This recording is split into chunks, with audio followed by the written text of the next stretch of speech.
Hi friends, అందరికీ good afternoon. ఈరోజు మేము ఫ్రూట్స్ తెచ్చుకున్నాము. మీకు కూడా చూపిద్దామని. చాలా కలర్ఫుల్గా ఉన్నాయని. ఇది మల్బరీ, ఇప్పుడు సీజన్ కదా, చాలా బాగా వస్తున్నాయి. చాలా పెద్దగా కూడా ఉన్నాయి. టేస్ట్ అక్కడ కొంచెం చూస్తే కొంచెం స్వీట్గా కొంచెం పుల్లగా ఉన్నాయి, కానీ బాగున్నాయి. చూడండి ఈ మల్బరీ. మీరు ఎంతమందికి తెలుసో కామెంట్స్ చేయండి. అట్లానే ఇదిగోండి మ్యాంగోస్ తెచ్చుకున్నాము. చూడటానికి అయితే చాలా కలర్ఫుల్గా ఉన్నాయి. మరి స్వీట్గా ఉంటాయో లేదో చూడాలి. ఓకేనా. అట్లానే దానిమ్మకాయలు తీసుకున్నాను, జాంకాయలు తీసుకున్నాను, వాటర్ మిలన్ తీసుకున్నాను. ఓకేనా. ఈ టోటల్ ఫ్రూట్స్లో మీకు ఏ ఫ్రూట్ ఇష్టమో కామెంట్స్ చేయండి.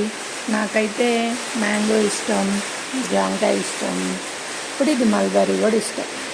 చాలా బాగున్నాయి ఇవి. దొరికితే మాత్రం కంపల్సరీ తినండి, చాలా టేస్ట్గా ఉంటాయి. Okay, bye.